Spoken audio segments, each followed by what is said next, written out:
আজকে আমি রান্নাঘরে কাজ করতেছিলাম, তারপর পড়তে বসলাম। এরপর কারেন্ট চলে গেল।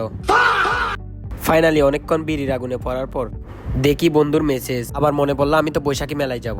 সো আমি এখানে যাওয়ার জন্য রেডি হয়ে গেলাম। তোমরা হয়তো ভাবতেছো বৈশাখী মেলায় সবাই রেড কালার আর হোয়াইট কালার পাঞ্জাবি পরে যায়, আমি কেন এই কালার পাঞ্জাবি পরে যাচ্ছি? বিকজ সো মেলায় যাওয়ার উদ্দেশ্যে বাসা থেকে বের হয়ে গেলাম। কাজের ডেউরি এসে মনে পড়লো এখানে তো ফেয়ার চলতেছে, চলো এইখানে যাওয়া যাক। তখন সিকিউরিটি গার্ড আমাদের বললো সেখানে এন্ট্রি করার জন্য টিকিট নিতে হবে। তখন ভাইয়াদের কাছ থেকে আমি টিকিটের প্রাইসটা জিজ্ঞেস করি। পার পারসন টিকিটের প্রাইস ছিল 650 টাকা। এটা শোনার পর আমার ভুল হচ্ছে, হ্যাঁ আমার ভুল হচ্ছে, ক্ষমা করে দেন। সো সেখান থেকে হতাশ হয়ে রওনা দিই সিআরবি এর উদ্দেশ্যে। এখানে রাস্তায় এত ভিড় দেখে ভাবি বাসায় যাব নাকি সেখানে যাব। এদিকে আমরা আলাপ করতেছিলাম কিভাবে কি কট করা যায়। এই ফুলগুলা দেখার পর আমার এক্সের কথা মনে পড়ে গেল। ফাইনালি চলে আসলাম সিআরবিতে। এখানে এত মানুষের ভিড় দেখে আমাদের মনটা খারাপ হয়ে গেল।